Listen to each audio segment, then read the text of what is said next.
늙은 청춘들이 다 늙는다. 제 이름은 소진영이고요.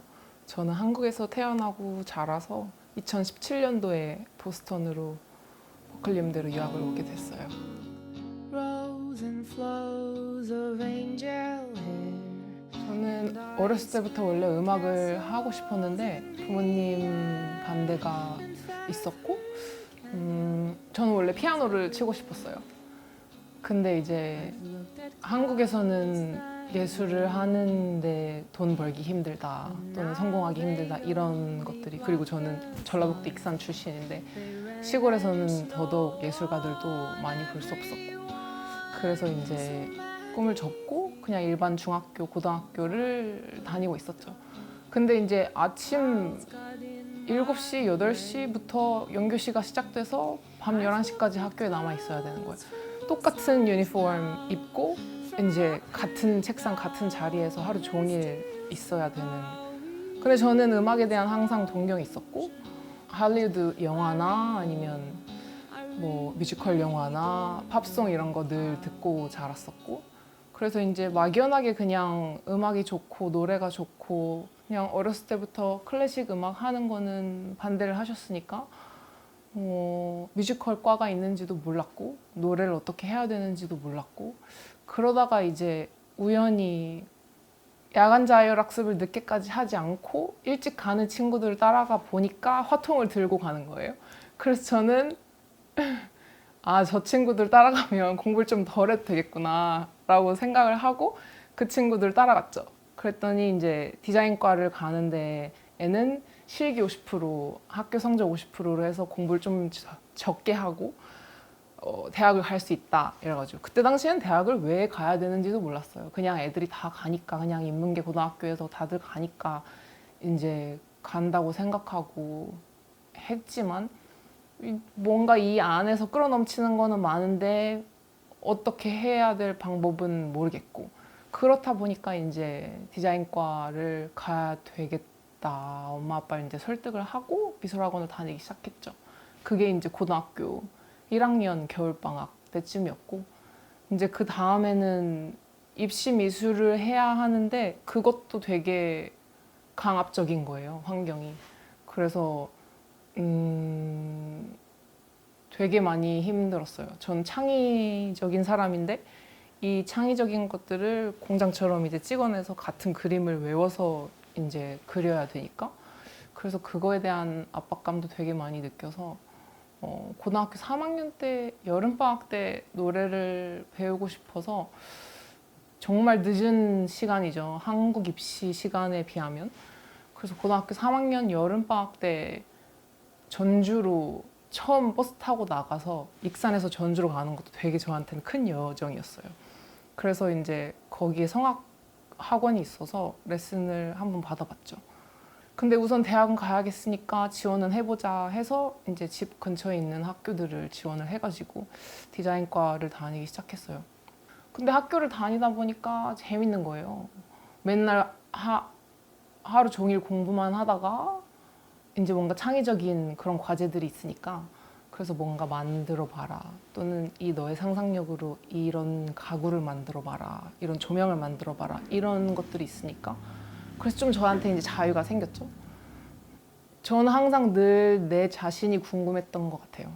그래서 내가 뭘 하고 싶은지, 내가 왜 하고 싶은지, 이건 왜 해야 되는지, 이건 왜 하면 안 되는지, 이런 것들이 늘 궁금해서 내가 살고 있는 곳뿐만이 아니라 그냥 세상의 모든 것들이 다 궁금했던 것 같아요. 그때 당시 다니던 디자인과 교수님한테 상담을 했어요. 저는 산업디자인과를 갈까요? 아니면 리빙 디자인과를 갈까요? 그분이 저한테 조언해 주신 게 저는 너무, 미술 디자인과 전시회 이런 것뿐만이 아니라 그냥 너가 하고 싶은 거 다 해봐. 뮤지컬도 보러 가고 뭐 전시회도 보러 가고 뭐 웨딩 박람회든 초콜릿 박람회든 그런 거 그냥 다 보러 다녀보라고. 그래서 혼자 서울도 가보고 홍대 거리도 가보고, 그래서 그때 20살, 21살 이때부터 되게 나 자신에 대해서 진짜 찾아 나섰던 것 같아요. 저한테는 버스 타고 서울 가는 게 굉장히 큰 거였거든요. 그렇게 시골에서 왔기 때문에. 그래서 익산에서도 왕궁이라는 굉장히 시골 촌구석에서 거기에서 금마로 초등학교 나가는 것도 되게 먼 거리였고, 거기서 늘 부모님이 이제 차 타고 나가야지만 그 시내로 갈 수 있었어요. 그 초등학교, 중학교를 거기서 나오고 이제 고등학교를 또 익산 시내로 나가는데 그것도 저한테는 큰 유학이었어요. 그러고 나서 이제 전주로 대학을 가는 것도 저한테는 큰 이동이었고 그러고 나서 이제 그러면 뮤지컬도 보러 다니고 이러고 있는데 그때 고등학교 3학년 수능은 끝나고 나서 다 같이 뮤지컬을 보러 가자 한 친구가 있었어요. 그래서 한 열 몇 명인가 가서 스프링 어웨이크닝이라는 작품을 서울 가서 처음 보게 되었고, 그러고 나서 저는 그때 조정석이나 주원 같은 배우분들 하는 무대 보고 와, 이렇게 진짜 피땀을 섞어가면서 그거를 무대에서 이렇게 보여줄 수 있는 것도 있구나, 이게 직업이 될 수도 있구나 하는 거를 처음 보고 나서 그때 희열을 엄청나게 느꼈던 것 같아요. 혼자 또는 내가 선택한 길에 대해서 뭔가 할 수 있는 걸 보여드리자 해서 이제 그때 성적 관리도 잘 하고 그 안에서 무언가를 제대로 해보고 싶어서 학교를 열심히 다녔고, 그때 올 에이프릴이었어요. 그래서 모든 과목에서 이제 만점을 맞고 처음으로 자신감을 많이 얻게 됐죠. 나도 무언가를 할 수 있구나. 항상 늘 뭘 하나를 제대로 하는 사람이 아니었는데 늘 하다가 포기하고 그래서 뭔가 부모님한테 그런 신뢰를 드리고 싶었던 것 같아요. 뮤지컬 학원이 익산에 생긴 거예요. 정말 이런 연기학원, 뮤지컬 학원이 있을 수 없는 곳인데, 그래서 그때 나 저기 방학 동안에 제발 한번 다니고 싶다 이래가지고 부모님한테 이제 허락을 받고 한 달을 다녔었죠. 다 같이 극을 짜가지고 뮤지컬 곡을 하나 해보자 해가지고 뮤지컬을 한 편 하게 된 거예요. 그래서 익산에서 섭리예술회관이라는 작은 이런 공연장을 이제 빌려서 부모님도 이제 다 초대해서 공연을 하게 됐죠. 그때 이제 처음 제 뮤지컬 첫 공연이었어요. 노래를 하고 무대에 선다는 거. 그래서 이제 그때 처음 뮤지컬을 한번 맛보고 나서 그때 아빠한테 뮤지컬을 하고 싶다, 난 디자인과를 그만두고 난 노래를 하고 싶다라고 말씀드렸을 때 반대가 엄청 심하셨어요. 근데 엄청 냉전히 아마 저는 공연 그 준비하면서 한 달, 두 달 이때 동안에 되게 아빠가 제 말도 안 들어주시고 되게 반대가 심하셨는데, 그때 이제 또 내가 뭔가를 보여드려야겠다, 난 진짜 시리어스하다 이거 보여드리고 싶어서 그때 되게 살집이 있었거든요. 늘 저는 초등학교 때부터 약간 통통했었고, 근데 그때 한 8kg, 두 달 만에 8kg를 뺐어요. 그래서 한 10kg 정도 그때 빼고 나서 얘가 되게 진지하구나 라는 걸 보여드리고 싶어서 연습도 진짜 매일 아침 나가서 끝까지 남아서 하고, 그때 이제 공연 준비를 하면서 처음으로 이게 내가 진짜 하고 싶은 거구나 라고 느꼈던 것 같아요. 그때 화장실에 가서 공연 블락킹 하고 있는데, 리허설 하고 있는데 화장실 가서 혼자 엄청 울었던 기억이 나요. 그때 너무 행복해가지고 이렇게 대본 외우고 대사 쳐보고 노래하고 이렇게 블락킹하고 친구들이랑 이렇게 리허설 하면서 같이 맞춰보고 씬 맞춰보고 하는 것이 저는 그때 태어나서 처음 해봤는데 너무 재밌는 거예요. 그래서 진짜 이거는 난 이쪽으로 가야겠구나 라는 거를 이제 느끼고 공연장에서 이제 보여드렸죠. 그래서 공연 때 솔로곡이 하나 있었는데 그때 공연 연습을 너무 많이 해서 목이 다 상했었는데, 그때 이제 공연을 하고 나서 학교를 휴학을 했죠. 익산에서 서울로 처음 유학을 갔어요. 그래서 혼자 아무것도 없고 서울에 가족들도 없고 그런 상태에서 이제 서울로 올라가서 구시원 생활을 하기 시작했죠. 그래서 이제 구시원에서 창문도 없는 방이어서 아토피가 엄청 처음으로 났었어요. 저는 더 큰 세상을 보고 싶었어요. 미국에 가서 할리우드건 브로드웨이건 더 큰 세상을 보고 싶었어요.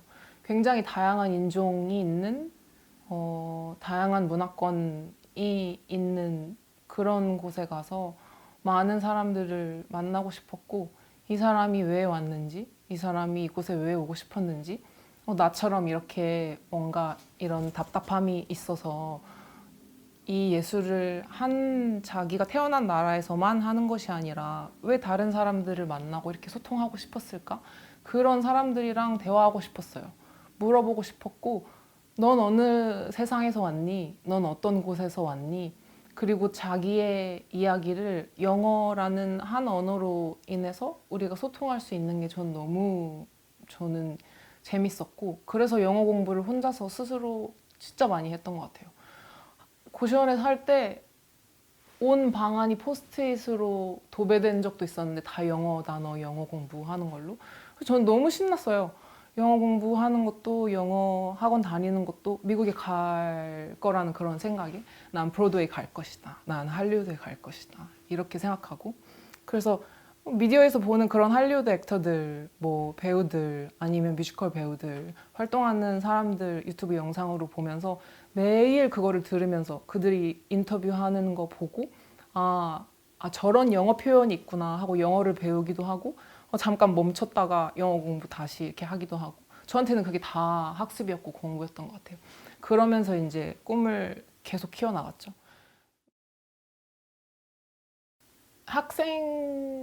학생으로서의 삶을 학교를 다니면서 집에서 학교, 도서관, 연습실 약간 이런 바운드리 안에서만 늘 소통하는 사람도 이제 교육자들, 학생들 이러다가 전 진짜 현장에서 나와 있는 사람들을 만나고 싶었어요. 학교에 있을 때도 늘 답답함을 느꼈던 게 내가 미국인이었다면 학교를 잠시 멈추고 또는 학교를 약간 파트타임만 듣고 일을 병행하면서 할 수 있었으면 좋았을 텐데 근데 유학생이고 이민자의 신분이다 보니까 학교만 오로지 다녔어야 됐거든요. 일을 하더라도 학교 안에서 했었어야 됐고 근데 그 교육 시스템이 너무너무 좋았지만 너무 훌륭한 교육이었지만 진짜 현장에서 뛰고 있는 사람들을 만나보고 싶었어요. 저는 항상 스토리거든요. 그냥 음악이건 극이건 춤이건 그 안에 되게 다 스토리가 있다고 생각하고 예술을 하는 데 있어서 그게 다 도구라고 생각해요. 그게 영상이든 무엇이든 늘 내가 전달하고 싶은 메시지가 있으니까 그런 다양한 도구를 통해서 나에 대해서 말을 하고 있구나. 그거에 대해서 난 공감을 하고 위로를 받고 소통할 수 있고 연결됨을 느낀다는 거에 늘 포인트였던 것 같아요. 그래서 궁금해요. 이제도 어떤 일들이 또 일어나고. 처음에는 굉장히 되게 lonely, 외롭고 되게 isolate하고 되게 굉장히 살아남기 힘든 곳이었는데 너무 세상이 빠르게 돌아가는 것 같고 나만 정체되어 있는 것 같고 난 여기서 뭘 하나 되게 덩그러니 남아있는 느낌이었는데 지금은 너무 재밌어요. 지금은 되게 다양한 아티스트 분들, 뭐 감독, 연출, 작가, 뭐 싱어들, 뮤지션들 어떤 친구는 어떤 프로젝트 하고 있고 어떤 친구는 이런 공연을 하게 돼서 투어로 갔다가 이렇게 오게 되고 그런 분들 만나면서 같이 공연하게 됐고 그래서 단독 콘서트도 엊그저께 하게 됐고 다음 주에 또 어떤 오프닝 무대도 또 서게 됐고 그러다 보니까 하루하루 어떤 일들이 일어날지 정말 예상이 안 가는 진짜 빠르게 변화하고 정말 다양한 아티스트들이 살고 뭐 의사인데도 예술을 하고 뭐 헤어 디자이너인데도 밤에는 이제 재즈 클럽 가서 노래를 하고 이런 분들이 굉장히 많기 때문에 그냥 모든 사람들이 다 영감이라고 생각하면 되는 것 같아요. 이제 미국에 오고 나니까 한복을 입고 제가 판소리를 하고 있더라고요.